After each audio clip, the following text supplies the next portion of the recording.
So will someone cue us to start, or? Yeah. So it is 4 o'clock. We can certainly get started. Good afternoon and welcome to our online Milo Wellness Workshop. Hopefully this finds you all well in each of your worlds. My name is Denise Romano and I'll be moderator today. Thankfully, we have behind the scenes technical help.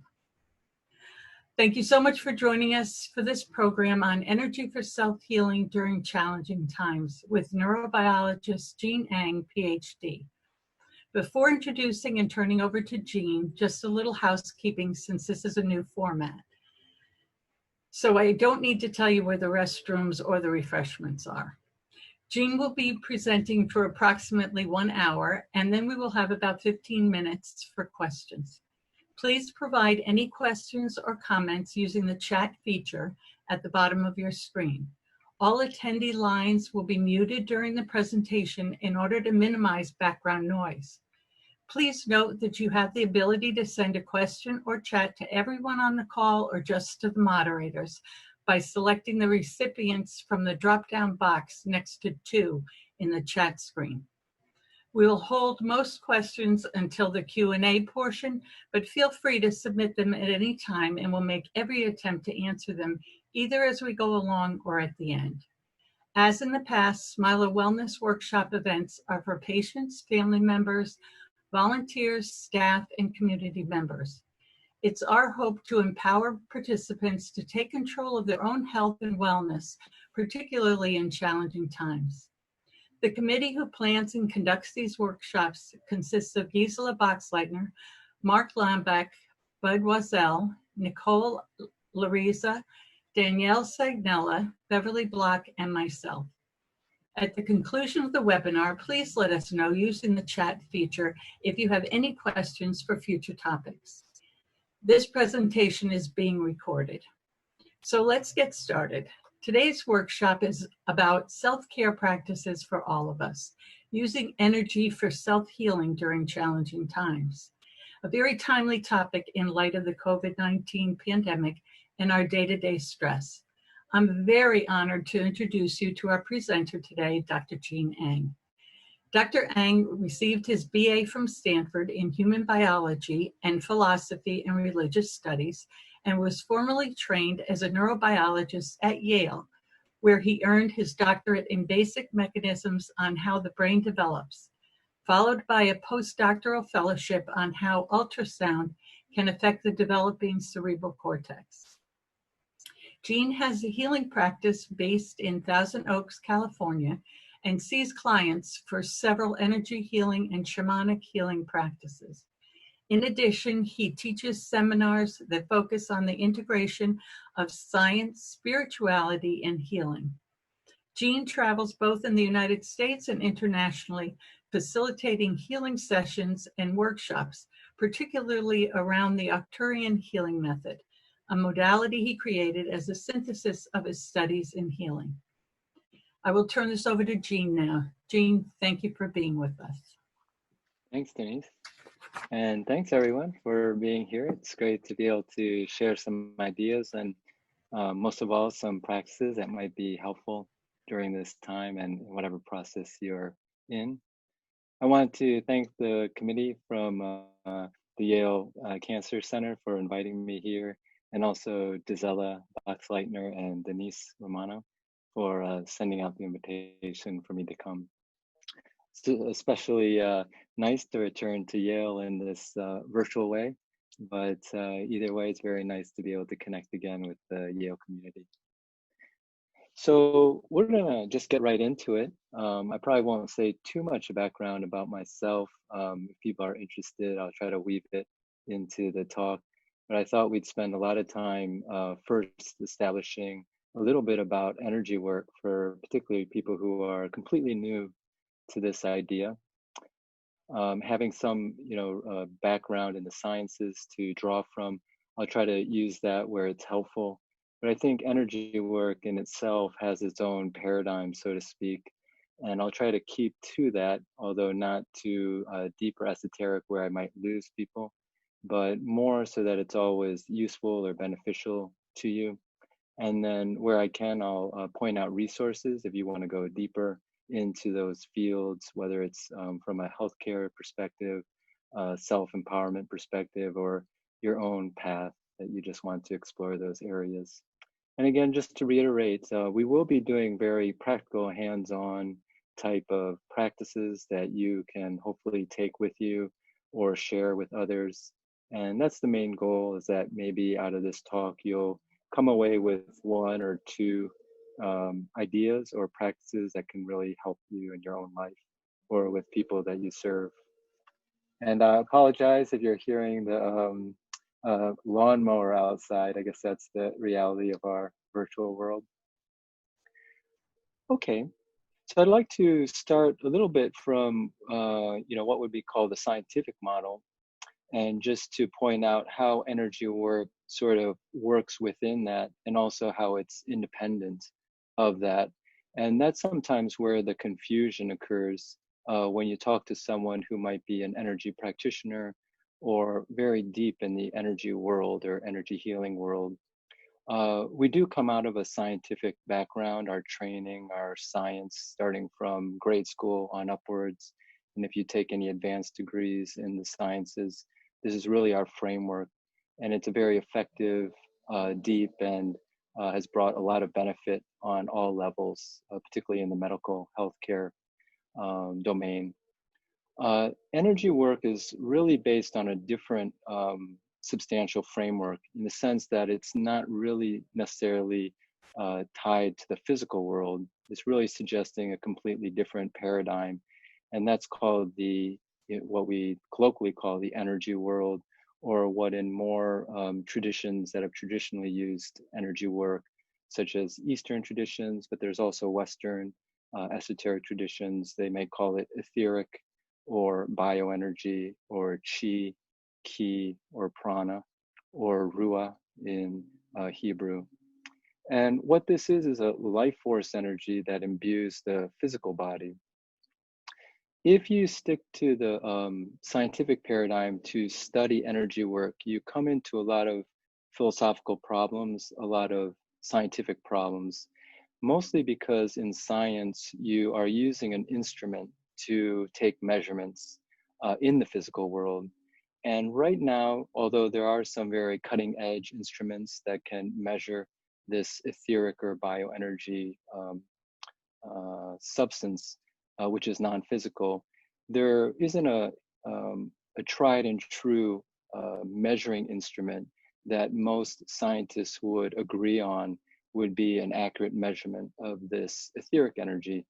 And so if you try to stay with the scientific model, that becomes a little bit problematic when studying energy work. And so until that time, there'll probably be some sort of moving back and forth between these two models. And what it comes down to the person who just wants to take advantage of the energy practices is to adopt one model when you're learning the practices, almost like trying on some new clothing. And then at some point, you can shift back to what I would call our common model, which is the one that we are raised in, a more scientific Western model, to start to look at some of these results that one might experience much more subjectively, is what I would say. So that being the case, I will probably speak from the energy model. And if there are any questions about how that might relate to models that people might be using or scientific models, we can discuss that in the post sort of talk. And I think there is some very large avenues to do future sort of science and research in energy work. And when the sort of instruments come online to do that, that'll be a perfect time to marry the two paradigms.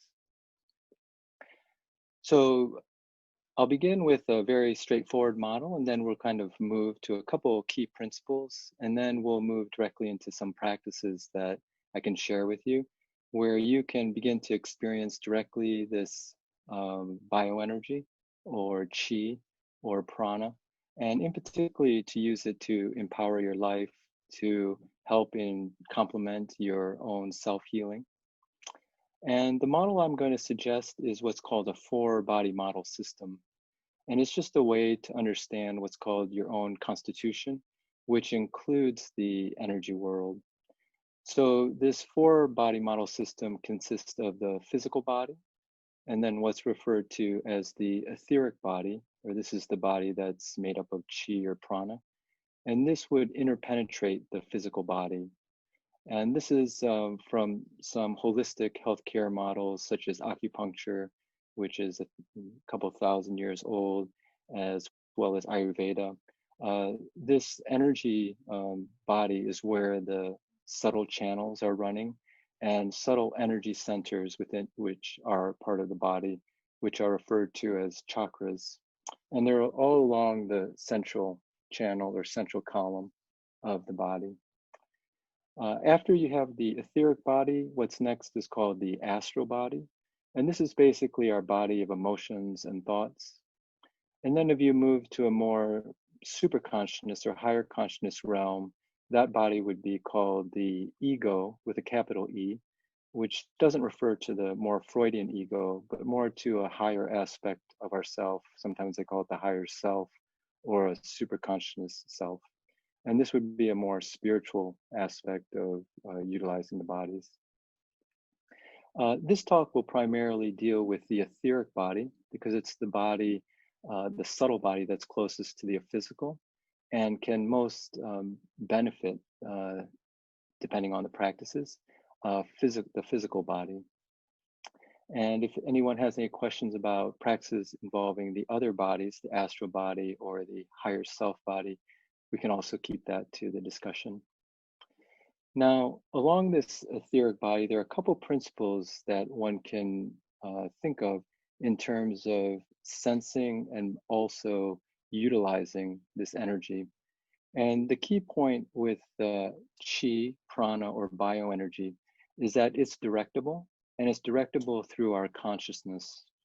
So wherever you put your awareness, you're accumulating this bioenergy. So if I were to put my awareness on the top of my head, according to this model, which is this subtle energy model, the chi or the prana that's interpenetrating my entire physical body will start to accumulate at the top of my head. If I then move my awareness down to my forehead or down to my tongue or my throat, this energy that was here will begin to flow down the front of this channel, so to speak, of the energy body that's anchored to the physical body.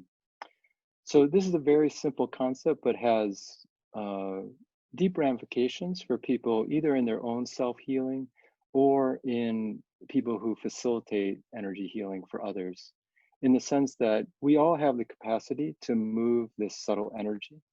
And it's this subtle energy that helps to provide the power, so to speak, of our natural healing abilities.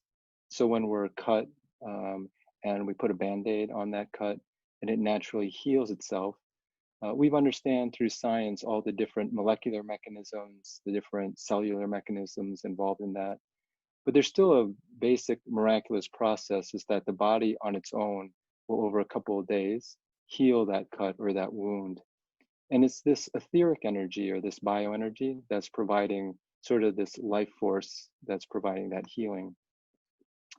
So basically a healer who's using this type of energy work to complement or supplement someone's healing process is helping to administer more of this life force energy that's naturally occurring in one's body to supplement it, to accelerate this natural healing process. Now, with the practices that we're going to learn here, they're more self-healing practices in the sense that since we also have that capacity and we have that natural energy, we can help accelerate that bioenergy or accumulate more of it into our system whenever we need to either recover from stress or recover from much more serious issues or illnesses, to help supplement that process, that natural healing process.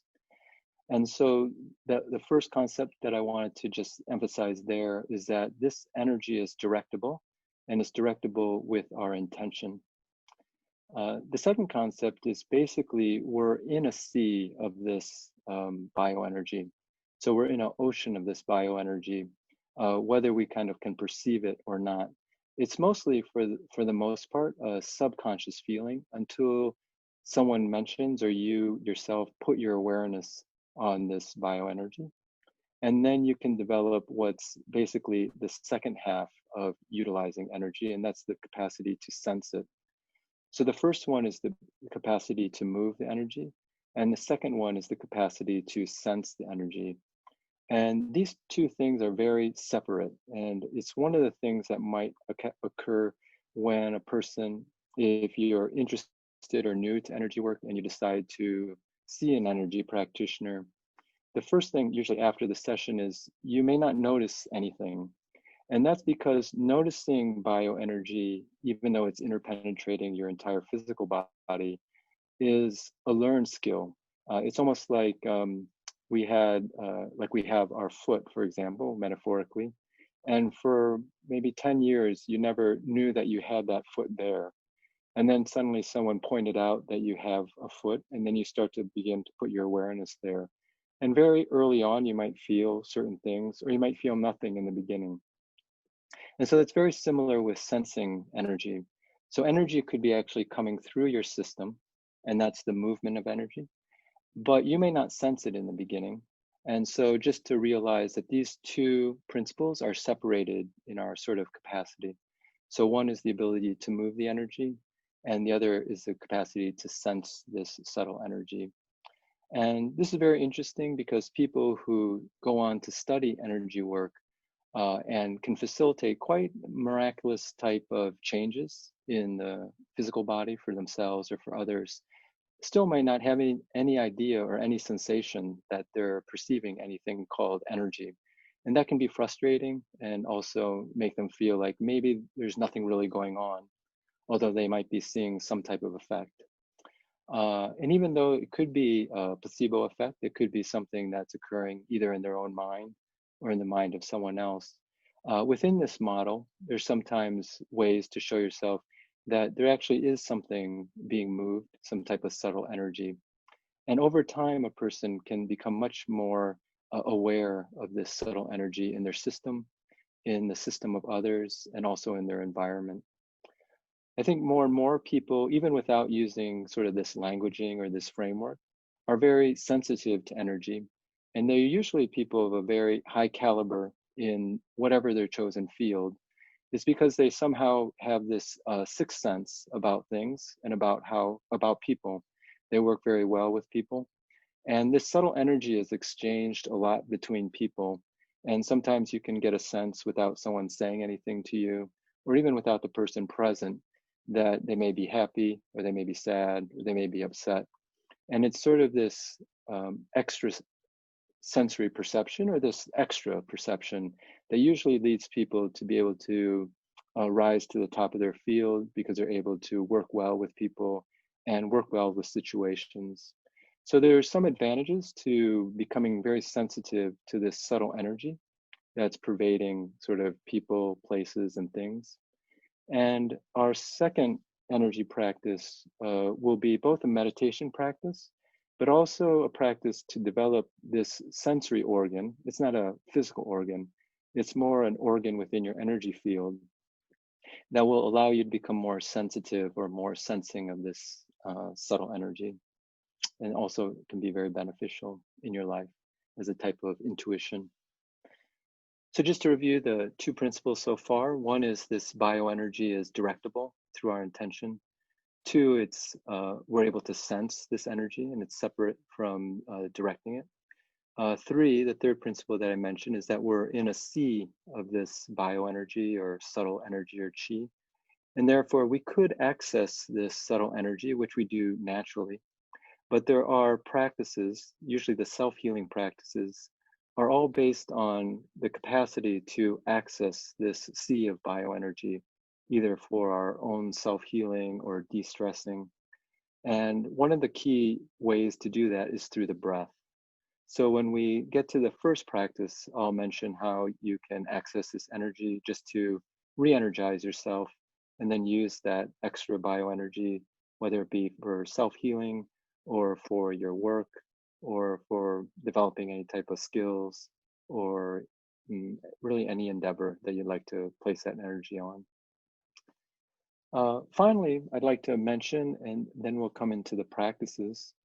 There are certain centers in your body that are considered energy exchange points. For people who've been aware of acupuncture, maybe you're an acupuncturist or have studied with an acupuncturist or have gone to an acupuncturist, these points are anchored on the physical body, but in the system, they're actually within this etheric energy field. And the ones that I'm mostly going to focus on or mention here are main sort of acupuncture points, or they call them chakra points in Sanskrit, which stands for wheels of energy that run along sort of the vertical axis of the body.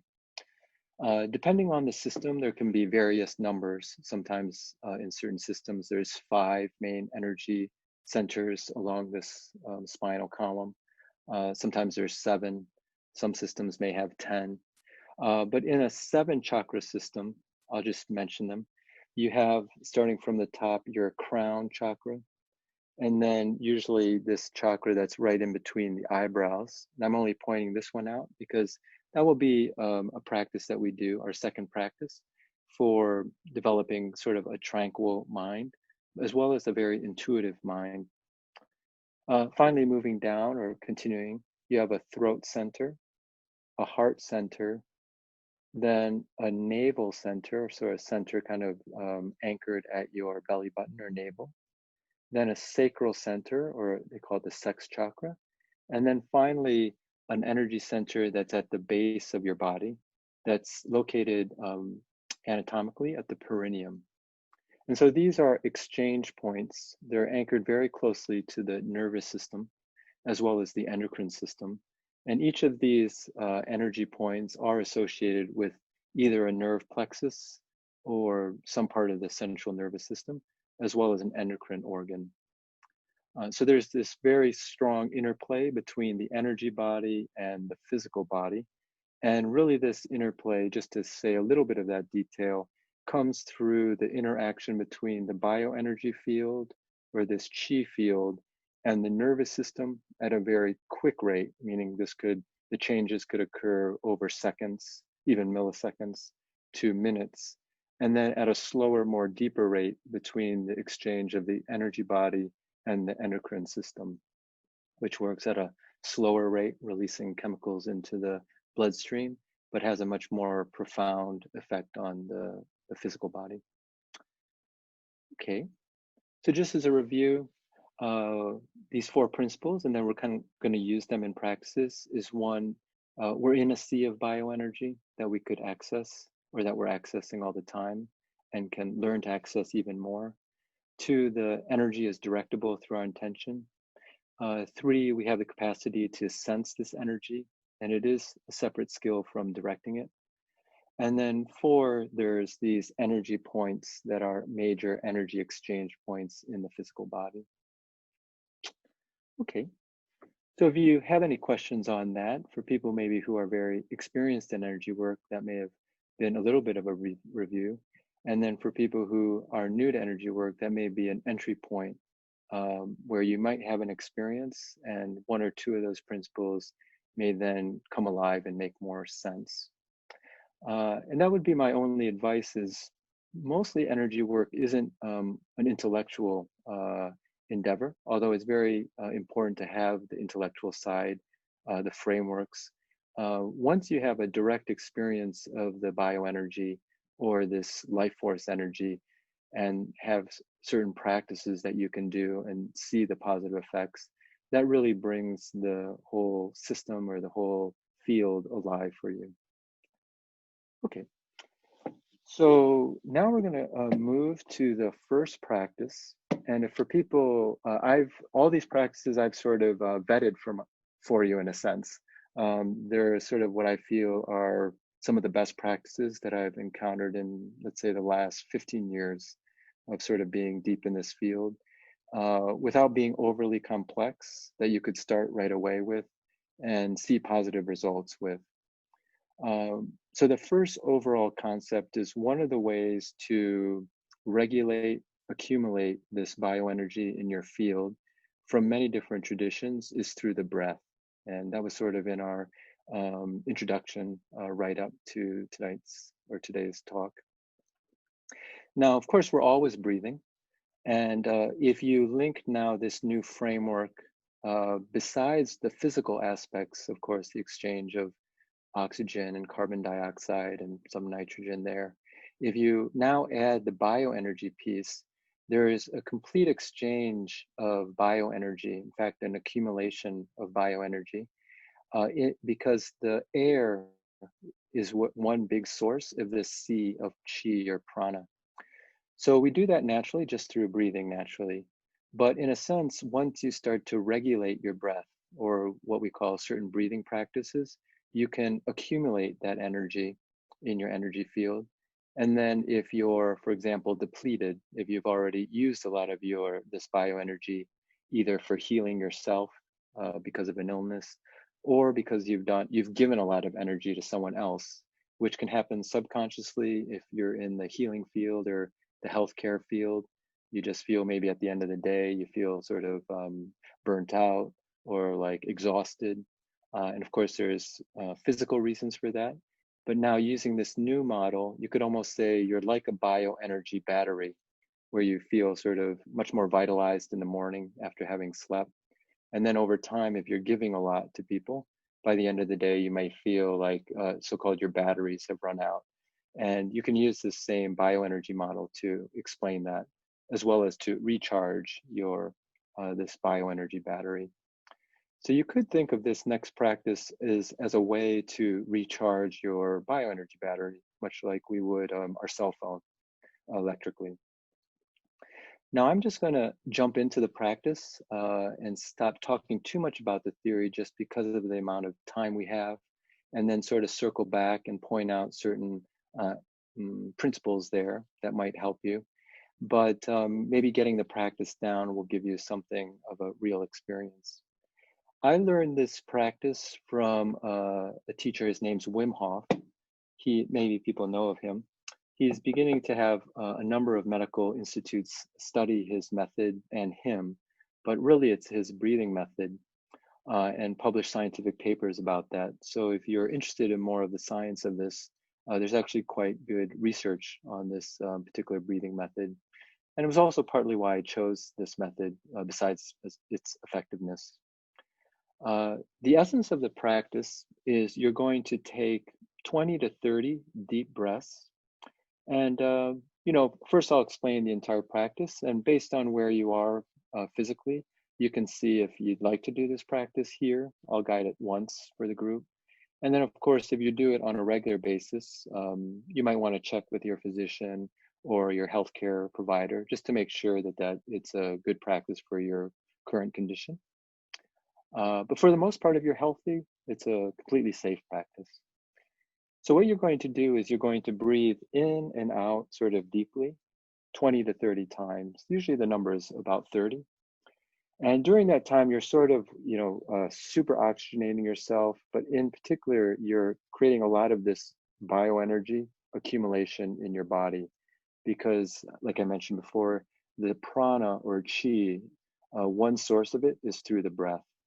So I'll just demonstrate how these breathing cycles would look. You just inhale deeply, exhale, inhale, exhale, inhale, exhale. So you do like that for about 30 times. In the method, if people have studied, yogic breathing techniques, sometimes there's very fine details, like do you breathe in through your nose, breathe out through your mouth, or vice versa? Is your abdomen going up or out or coming back in? This method is quite simple. It will still be effective whether you breathe through your nose or through your mouth on the inhale or exhale. It's just this deep breathing that's key for this particular breathing exercise. Now, let's say you've gotten to your 30th breath. And if people have any technical questions, since we're not here in an interactive mode, at the chat, feel free to ask because this is one of the more effective or one of the most effective breathing exercises that I've encountered. So you, on the 30th breath, for example, if that's your last breath, you inhale very deeply, exhale, and then you hold your breath.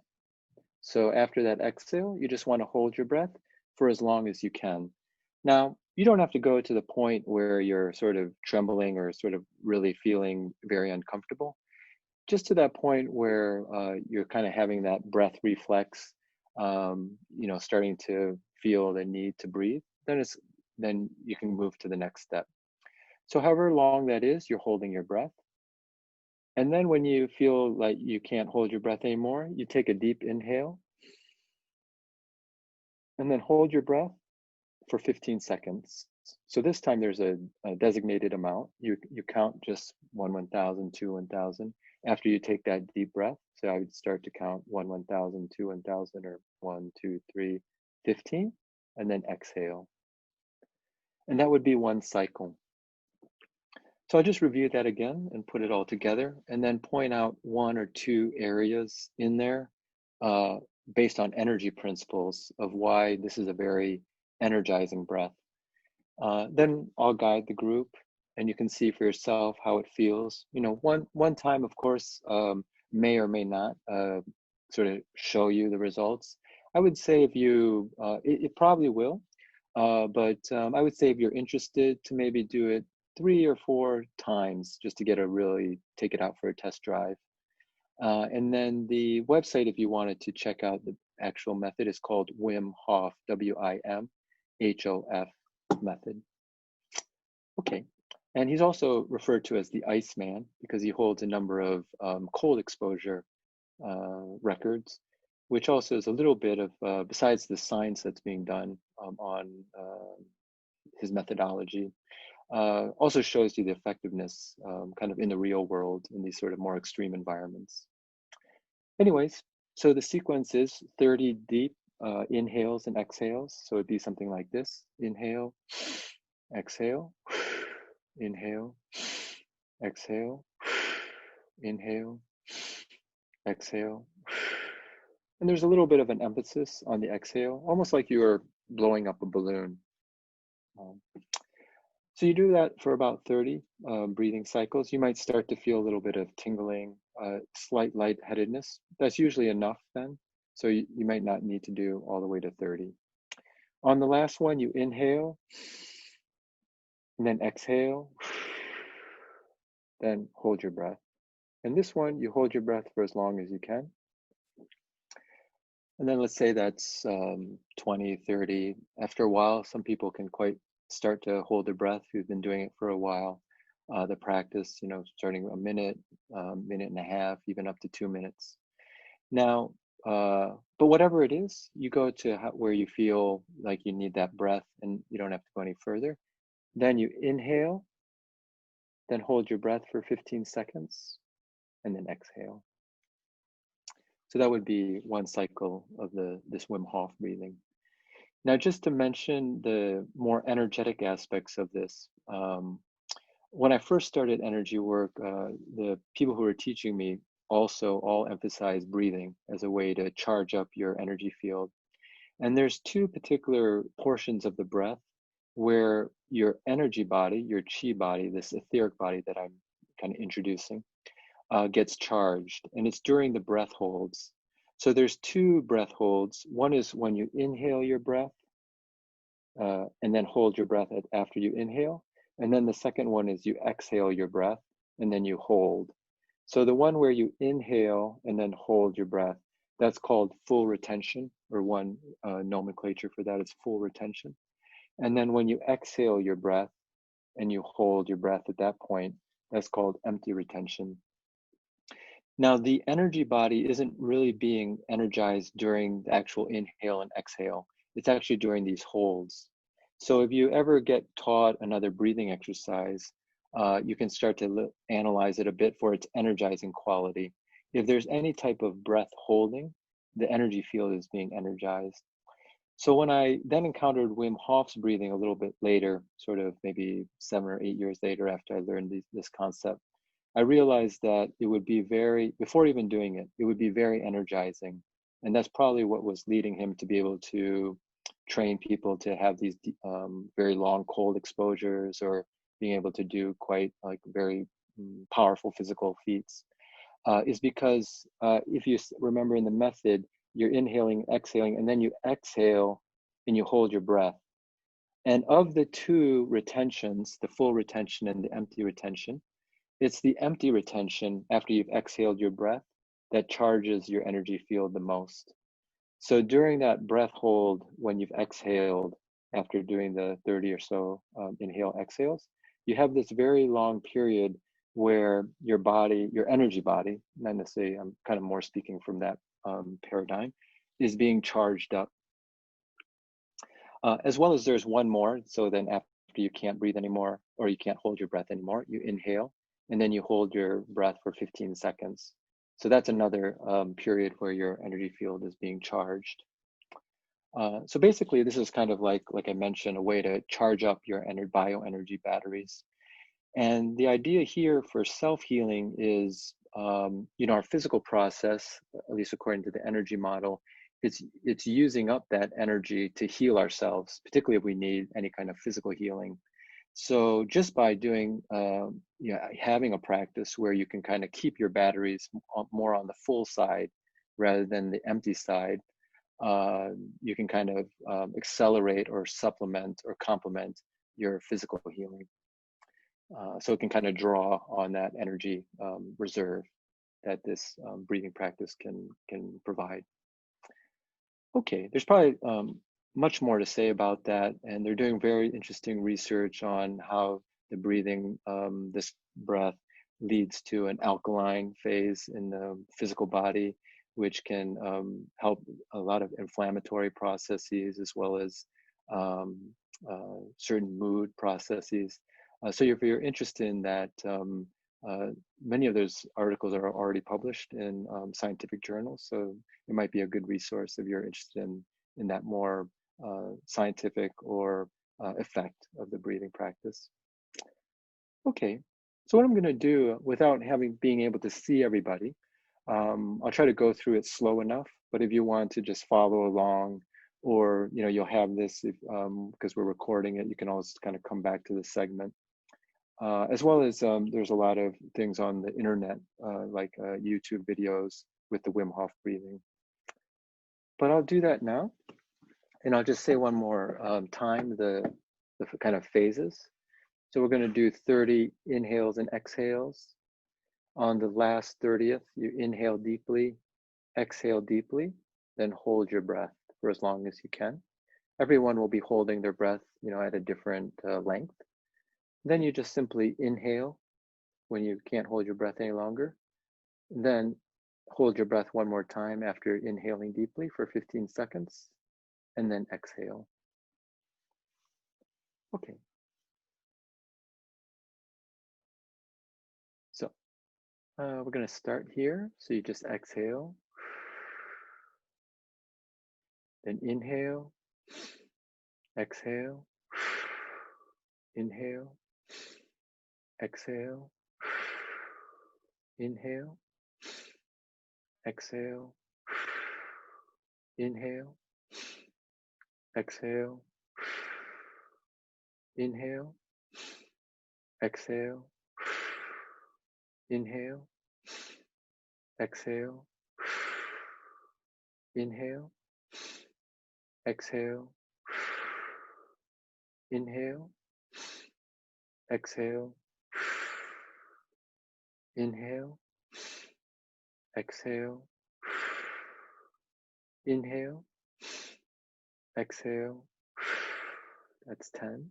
Inhale, exhale, inhale, exhale, inhale, exhale, inhale, exhale, inhale, exhale, inhale, exhale, inhale, exhale, inhale, exhale, inhale, exhale, inhale, exhale, That's 20. Inhale, exhale, inhale, exhale, inhale, exhale, inhale, exhale, inhale, exhale, inhale, exhale, inhale, exhale, inhale, exhale, inhale, exhale. And this is the last one. Inhale deeply, exhale deeply, then hold your breath. Just keep holding your breath. Everyone will hold their breath for different lengths. While you're holding your breath, I'm going to just describe the remainder of the practice. When you can't hold your breath any longer or feel a little uncomfortable, you can take a deep inhale, whatever point that is, and then hold your breath for 15 seconds. You can just count that. And after the 15 seconds, you just exhale and then just relax.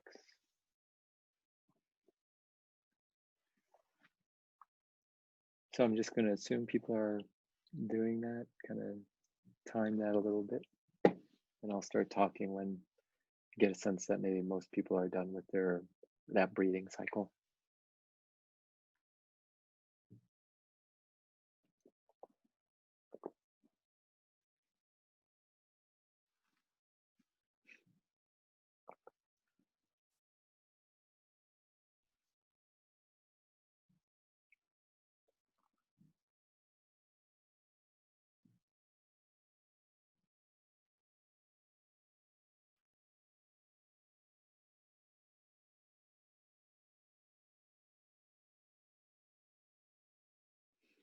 Okay, so probably most people are done with that cycle. So just hopefully that was a very positive experience, and you can write into the chat if you had any questions on that. We'll try to take the ones that will like help you, do the practice, and then maybe some specific ones if also we have time. But a couple of things about maybe some suggestions about how to use that. You could just do one cycle a day or whenever you kind of need that pick-me-up, sort of like that recharge of your energy field. Maybe you got a sense of that, like how this one cycle affected you. And, as you do it more often, not necessarily more in one period, but like on some regular basis, you'll also get easier at doing it, and probably per a cycle, you'll probably feel more charged up. So it's a very nice, natural way to energize yourself, maybe later in the day or at the start of the day. They found a lot of the health benefits, and this also has immune health benefits that they're studying and have published with the natural immune system, occurs around doing 3 cycles in the morning. So if you have that amount of time, it takes about 12 or so minutes if you were sort of to do them consecutively. One cycle and then maybe rest for half a minute, then do the next cycle. So 3 cycles is about a good amount of time to kind of really get even more benefit. And those are probably done best either in the morning or somewhere mid-afternoon. If you get quite energized by them, you might not want to do them like after 5, for example, if you sleep a normal sleep cycle, as you might be over-energized for the evening. And then maybe find it harder to sleep, for example. But you can experiment and see how that affects your field, and maybe people will feel comfortable, fine, also energizing themselves later in the day. So ideally, probably sometime in the morning or in the afternoon, mid-afternoon. Okay. So like I mentioned, there probably is even more to discuss on that, but I'd like to share some more practices within the time frame where I'm presenting. And then we can always circle back to either the general principles on energy work or some specifics on the actual practices. Now, this next practice, of course, now I believe meditation and mindfulness is becoming much more researched by neuroscience. That was sort of spearheaded maybe in the last 10 or so years. And now there's very good research on how the meditation or mindfulness practice changes our brain structure, even, and different fMRI studies on that. Many different sectors are also now taking part in the mindfulness training, whether that be the business or military, or of course, healthcare. What I'd like to add to this now a more meditative practice is an energy framework in addition, which people might already be aware of and if you've done training in mindfulness or meditation. But I'd like to draw on a couple of those principles, particularly one is the different energy centers. So these 7 key energy points, there's more, but depending on the system that's defining them. They are basically, you can think of as this subtle energy, this bioenergy or chi. They're sort of exchanging energy from your energy field with the outer energy field. Now, even though they're linked to a physical location, there's nothing on the physical body per se that's making that bioenergy exchange, although it can have an effect on the physical body. You still want to think, and this is where the sensing part comes in, that it's part of an energy field that interpenetrates your body. So we're not really referring to a physical energy, but this etheric energy. Now, each of these centers has a different quality of energy and a different function that it brings in. And you or people like if I were to say, like, who do you think just has that good sixth sense about some people? And you kind of know who that is at work. Now, if you were to look at them energetically, they probably have these centers in their head, these energy centers very developed, as well as maybe their navel chakra. And we kind of refer to that in colloquial terms, like in maybe in business or just in general, like that person has a good like gut sense of what's going on. So this center in the head, and I'm going to focus particularly the one that is anchored to right between the eyebrows. For people who've studied any like of the spiritual literature, sometimes they refer to that as the third eye center in a common parlance.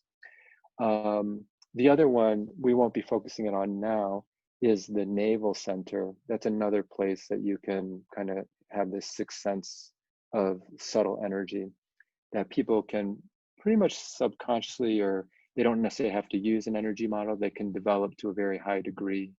And maybe you see that in business where someone kind of knows like when something's right, knows when something's off.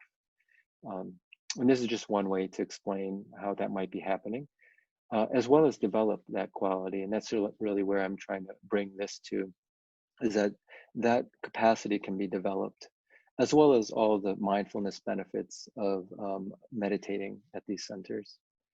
So just coming back to this practice, maybe 1 or 2 more points about the energy structure.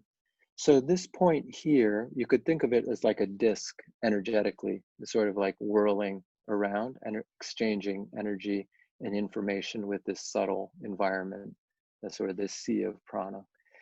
Now, it's not really just here, it's actually like a tube, but it's an energy tube, it's not a physical tube. It basically is like the size of let's say a dollar bill coin, a dollar coin. And it runs from this center here to the back of your head and goes right through the middle of your head. So it's basically a tunnel. It's like they call it the third eye tunnel in some systems. And just as a resource, this meditation I learned in a meditation school called Clair Vision. It was started by a doctor who then sort of studied in India and did a thesis actually on the chakras in India, a PhD thesis there. His name is Dr. Samuel Sagan, and he wrote a book called Awakening the Third Eye. So if you're interested in that, Sagan is Sagan. If you want to go deeper into these particular types of practices, that would be a reference point. But anyways, the idea here is I'll talk first about the mindfulness or meditation aspect, and then second about the developing your energy field aspect. So in mindfulness, basically meditation, you want to continue to bring your awareness to some anchored point, whether that's a candle flame or your breath, or in this case, I'm going to say this point right in between your eyebrows. That becomes like your so-called meditation device. You are always bringing your awareness there. If your thoughts go somewhere else, you bring it back to whatever that chosen object is. In even some more advanced practices in this type of meditation, it could even be a formless object, meaning it could just be your awareness. And that's something that can be introduced later in someone's meditation practice, where it's not any one particular object, it's just your pure awareness that you're bringing your mind back to. Anyways, we're going to choose this point in between the eyebrow, or if you want, just to make it simple, we'll make it this point here.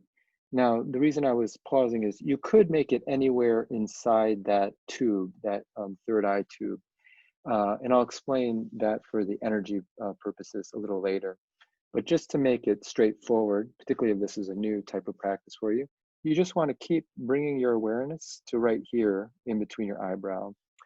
Now, some practical aspects, you don't want to really focus hard, like maybe in the beginning, you're like, am I getting this right? You kind of like, you can even see a person, like they're like, the eyes are squinted and they're kind of like focusing really hard there. You want it to be really light, almost like you have a feather and you're touching that with your awareness. It allows more chi or prana to circulate. So whenever you feel constricted, actually, whenever you constrict your muscles, actually, the energy tends to stop with the flow, which could be a reason you're doing that energetically. But when you want energy to flow, the more relaxed your body is physically, then this chi flows through it much more easily. Anyway, so that's going to be our anchor point.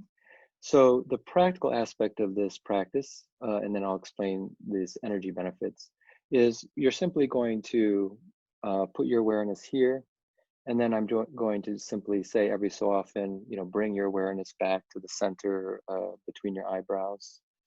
And we'll do this like for 5 minutes. Now, that in itself gives rise to mindfulness benefits, meaning this capacity to slow down your thinking. In the beginning, you actually might think you're thinking more. It's only because we're not aware of all those thoughts going on. So now you have a chance to actually see how much thinking is actually going on in the background. But over time, if you kind of stick with it, even 5 minutes a day, 3 minutes a day, you will begin to slow down that kind of rapid thinking process, which leads to sometimes this hurried or stressful feeling, as well as energetically. All those thoughts, they draw from that bioenergy battery, and that's a big part of why we feel tired by the end of the day. Is we've had so much mental and emotional activity. Anyway, so that would be the mindfulness benefits. Now, a little bit about the bioenergy benefits that may or may not always be taught like in a mindfulness training. So wherever you put your awareness, I kind of mentioned this before about the directability of bioenergy or chi. Wherever you put your awareness, energy goes. It's kind of like one of the universal principles. So whenever you put let's say we're putting our awareness here, there is an accumulation of this prana or chi at this center. Now, the benefit to that is this center can become developed energetically, meaning when you have more energy there, it sort of is almost like creating something, not in the physical world though, in this so-called hypothetical energy world. And it's almost, you could think of the reason they call it the third eye in a lot of spiritual traditions. It is a type of eye, but it's not in the physical world, it's in the energy world. And as you continue to bring more energy there in a continuous, more daily or regular practice, it actually is fashioning like a sensing device, but energetically. And so in order to sense the energy, that was kind of the second principle, not move the energy, but sense the energy. You actually, much like we need a sensory device in the physical world to pick up light, for example, which takes a while to develop in the nervous system, even after we're born. There's still critical periods to develop our physical eyes. You need a sensing device, but in the energy world, in order to sense that subtle energy. And this is a place you can develop that. Again, it will be in the energy body, not the physical body. And the way you develop that is by bringing energy there, for some repeated amount of time, maybe 3 to 5 minutes a day. And after a while, you'll begin to become much more sensitive to this subtle energy. It may occur even just naturally from doing the practice. What that means is because we're always sending this sort of subtle energy between ourselves and others and our space, basically because of our thoughts and awareness and intention, people can pick that up and can sense that using this energy sensory device that we're kind of creating. Some people already have that much more developed than others, and that's why some people have that intuitive capacity developed more than others. But it is something you can develop, and this would be a very straightforward practice to do that. Okay, well, we're kind of coming to time, so I'm just going to spend 5 minutes to guide people in this practice, and then we'll open up the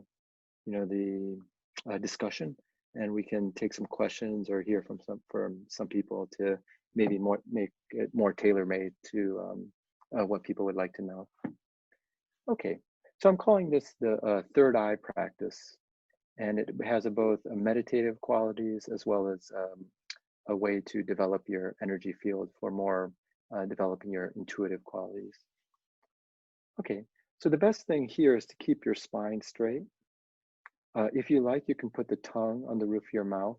That just connects there's an energy channel that runs in front of your body with a back energy channel. You can just put your hands on your lap like this. And we're going to keep this fairly short, maybe 3 to 5 minutes, just so you get an idea of the essence of the practice. You can close your eyes and just center yourself without putting your awareness anywhere. Just internally center yourself.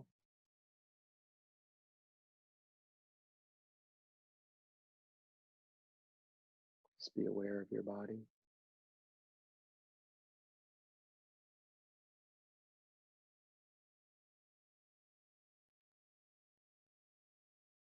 And then gently you can bring your awareness in between your eyebrows. And again, almost like a feather touching that area.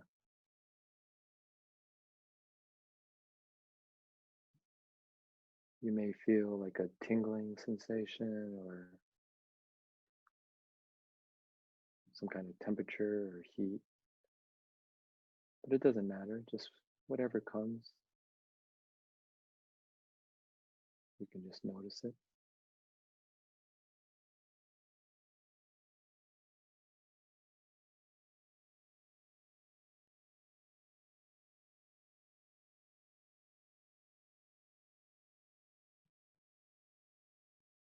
And just breathe normally.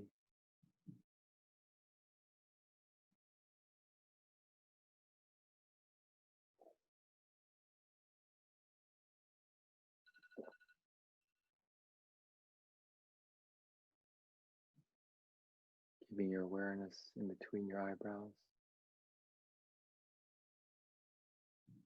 and just relaxing.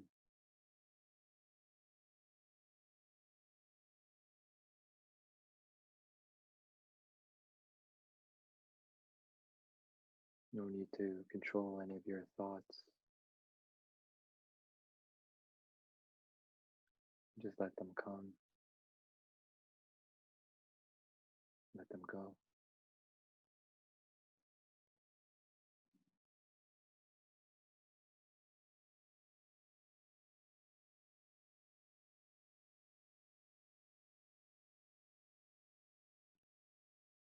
if your mind wanders for whatever reason, you just bring it back to the anchor location, which is in between your eyebrows.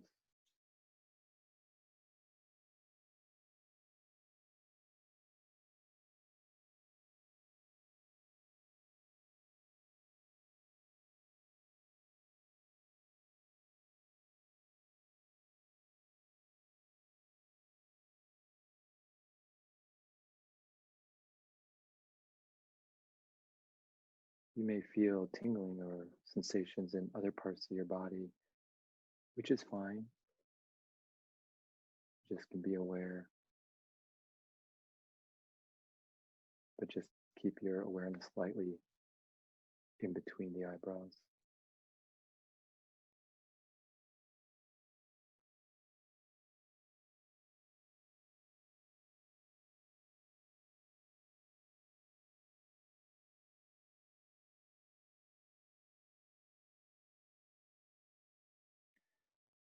So just to mention, you could always lengthen now the practice depending on your time. We're going to end the practice here. When you would do that, you can just allow your awareness to re-enter your entire physical body. So if you're feeling the seat that you're sitting in, or your feet if you're standing, then you can move your fingers and your toes, sort of reorienting and re-anchoring yourself completely into your physical body.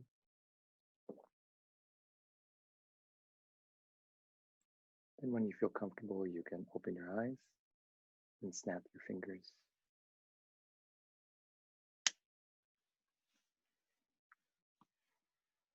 Okay. So the snapping of the fingers is just a way to help you delineate two states of consciousness, kind of back here in the waking state after the finger snap. So I'll mention some more probably in the chat if some people have some questions on the meditation, but that's the essence of it. And even a short amount of time as that, particularly if you're starting out with meditation or that's sort of a new concept, can be somewhat daunting. And also a sense of like, nothing might be happening. So if you start small and then just more do it on a regular basis, then you'll build really good momentum. And even something like that will start to work on that bioenergy aspect and that intuitive capacities. All right, maybe we can take any questions or any comments.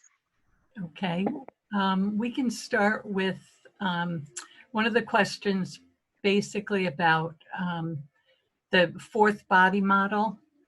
Why is the fourth body model referred to as ego? I've never heard. Oh, right. So yeah, that was the first question. Yeah, so this is if you're like studying the different streams of esoteric work. That is a more Western esoteric model. Those terms like etheric and ego with a capital E. It actually is a translation from the German, which an example of that would be Rudolf Steiner's work. It's supposed to represent more of this idea of I am, like your I am presence, rather than the Freudian ego, which I sometimes when I write it would be with a small e, which would more be your astral body if there was some kind of correlation, like your emotional, mental, kind of all those thoughts, feelings, and emotions of your personality. So that would correlate more with this astral body. But it's mostly because of the translation from German. It's more I am.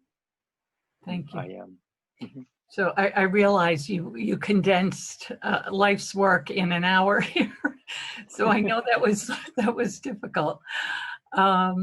One question, what, if any, is the relationship between physical energy, so nutrition and hydration, and bioenergy? Yeah, no, it's a great example, and there is interplay. One way is to kind of, if this is a new model, is to start seeing things having an energy field around them. It could be imaginative in the beginning. It's a way to kind of, and playful. But the idea here is that everything that you're seeing in the physical world has an energy uh, field or aspect to it. It's why some people who tend to be energy sensitive may not be able to be in certain environments, even though physically it just seems like an office or a room. But because they're more sensitive to the energy piece, they may not be able to like stay in that room or stay around electronics. But so the quality of the water, for example, or the quality of the supplements, or the quality of your food, if looked at energetically, can really help, maybe help your nutrition or help your physicality. So even though like you might have two bananas and they seem to look exactly the same, and maybe if we analyze them with spectral analysis and so forth, physically they're the same, but one might have like gone through some kind of irradiation process. Another might have, maybe just been picked right off the tree in a very healthy environment. So the energy, the bioenergy would be quite different. And so ingesting the one that's sort of maybe more clean energetically will have quite a different effect on your overall being. So that would be maybe one way to start looking at how you can marry these two frameworks. Okay. And as far as the Wim Hof breathing method, any suggestions? There were a number of people that either had difficulty holding on, doing all 30 breaths, or holding the breath, or any suggestions for them as far as building up the practice? Yeah, exactly. Yeah. Well, I had one very direct experience with Wim Hof breathing, which I already knew it was a very effective exercise. And, I've learned so many that I kind of got away from it. But then I actually caught the flu, and I was in that first 8 hours where you're kind of like feeling really not so great. This was 2 or 3 years ago.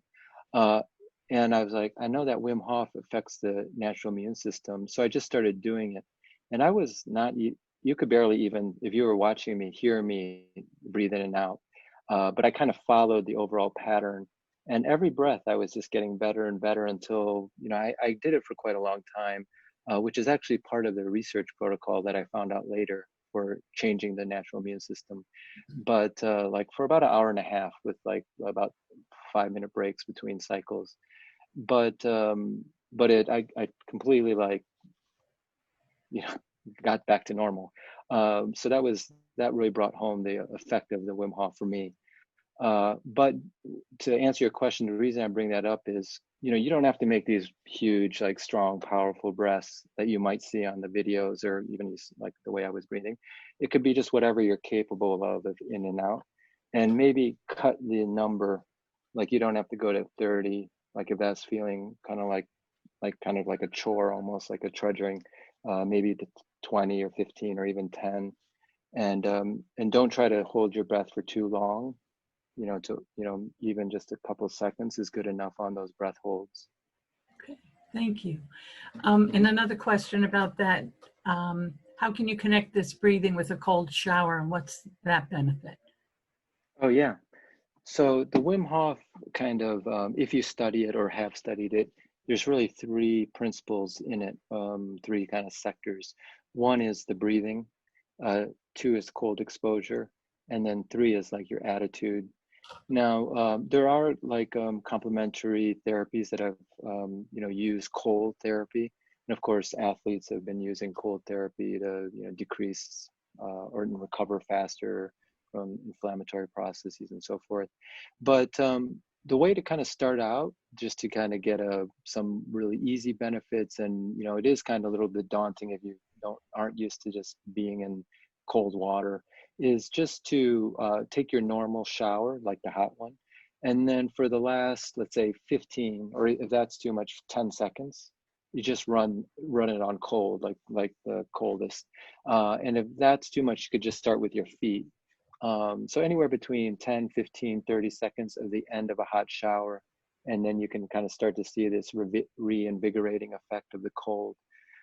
If you are doing the breathing practice, you'll realize you'll be much more resilient in the cold, and probably can even do more than that.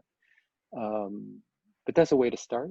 And of course, you could move on to like going directly into like 15 seconds or 30 seconds of cold and move up. Great, thanks. So I suspect we have a number of your students online, because somebody asked the author of Awakening the Third Eye, and about 15 people answered. Samuel Sagan, and they also referenced clear vision. So all of that references on here as well. Okay. As well as a Wim Hof breathing tutorial. One question about what is the relation to these practices to Qigong and the Yellow King's Inner Bible? What was that last piece? The Yellow King's Inner Bible. Oh yeah, maybe the Yellow Emperor. Yeah. Maybe. I think he's. Yeah. Okay. So this is. Go ahead. Oh yeah. Okay. Yeah. So Qigong is the Chinese ancient energy work. Qi is like it's the same word I've been using. This bioenergy is a more kind of modern term for it, or etheric energy, using that 4-body model system, the etheric body. And then Gong means practice, so like energy practice. So this is much more available now. Qigong teachers and classes, and maybe Yale's held some classes, or teachers have come in, and they usually have very well-established practices, and they're also practices to move, kind of circulate the energy, cultivate. They call it cultivate your energy and store your energy. Like one of the places you can store it, I mentioned that navel area. That's really where your bioenergy battery is, meaning you can generate a lot of energy and then store it there, sort of to use throughout the day. So Qigong would be energy practices from the Chinese medical tradition. And then the Yellow Emperor was an emperor about 3,000 years ago, who wrote a number of treatises that became basis for Chinese medicine and Qigong practices. As well as there's a martial aspect. So if anyone studied more the martial kung fu, there's like internal martial arts, like Tai Chi is now a very healthy practice, but it is also a martial practice. Thank you. I think we can fit at least 2 more questions in here. One is, do you find that wireless technology impacts the bioenergy? Yeah, there's a whole field, if you get into subtle energy work, that is really addressing, of course, we have electricity, which is an electromagnetism, which is a physical energy. But then what would be the energy effect, or this etheric body effect of electricity? And overall, it tends not, the research in the subtle energy field, not necessarily the physical science field, but there's subtle energy researchers pointing to the fact that that's not really a very positive effect. That's why people might feel quite sensitive without knowing why to all this, like Wi-Fi, or sitting in front of a computer all day, or your cell phone by your head. So the best resource, or there's a lot of good resources coming out now on that, and research kind of between science and this subtle energy science. But biogeometry is a modality I've studied. It was started by Dr. Ibrahim Karim. One of the main researchers and instructors in the United States is Robert Gilbert. So these people and biogeometry, if you wanted a resource to really start looking at the subtle body effects of electromagnetism. That's wonderful, thank you. So I'm trying to pick, there are quite a few questions here. One that might be quick: does chakra energy flow front to back in all 7 chakras? Yeah, actually there are back chakras, so there's this front chakra here, which we tend to be more aware of because we tend to be more aware of our front side. But there's actually at the same level a chakra emanating out the back. You could almost see it like a vortex. Of course, not in the physical world, in the energy world. And so that's at all the major chakras. So front to back, there's this energy exchange. Okay. And how exactly do you as an expert use these practices within a healthcare field? So, I mean, I think Yeah. it's important for a lot of us because many times our patients come in knowing a whole lot of this stuff, and it's important to have some aspect, some understanding of what's going on. So how do you use the practices within the healthcare field that we have? Yeah, so there are various healing modalities that could be seen as like a complement to whatever medical therapy or other therapies a person might be doing, sort of to, like I mentioned, provide that energy, this natural energy that leads to our own self-healing. Because in some ways, ultimately, it's this self-healing capacity that all the therapies are, let's say, augmenting or helping. So much like the bioenergy model or the bio battery model, if you're really trying to heal yourself, you may need more of that bioenergy. So energy practitioners, sort of who've been trained, can help to provide someone who's trying to recover from something with some more of that energy, and they can also remove so-called when the body's, let's say, there's a wound, for example, whatever that might metaphorically or directly be, there's a type of like energy that's trying to leave. They sometimes call it diseased energy or congested energy. So someone else, because of this directability of the energy with one's intention, a practitioner could help move that energy out quicker. So there's kind of two aspects. I didn't really mention this principle with healing with bioenergy. One is you can cleanse the area. And sometimes if you just cleanse that area energetically, not physically, energetically, kind of help move that energy out that's no longer needed or kind of congesting the area. The person, because they're naturally going to heal, have a natural healing process, will heal on their own. But so first you cleanse and then you can provide more bioenergy. I don't know if I exactly answered the question. Well, I think it's important, because some of us have, as healthcare professionals, I'd like to have other tools in our toolkits that can help. They can help people. So breathing certainly is a vital basic that can be taught, and I think could be very useful for clients, and empowering people with their own health. So, thank you so much for being with us today. We're just slightly over. Is there anything else that you needed or wanted to mention before we close? Oh yeah, no, I'm just very thankful for being able to share this time with everyone here, and hopefully people got one or two ideas or practices that will help you on your path. Thank you. Thank you for being with us and for helping us learn how to use the energy principles for our own health and well-being, as well as our clients. We'd like to thank all the participants for being here with us. Please add your comments or suggestions for future wellness workshops in the chat box. This presentation was recorded, so in a few days you should be able to access it, as well as our last presentation at YCC Integrative Medicine Archives. So it's the www.yalecancercenter.org, then /patient / specialty, complementary, and videos. And I think Gisela is taking emails of people who would like the link actually sent to them. I'll see if I can squeeze it right into the chat and we'll get it done. But thank you so much. We really appreciate your gentleness, your grace, and your teachings. So thank you. Thanks Denise. Thanks to Gisela and everyone.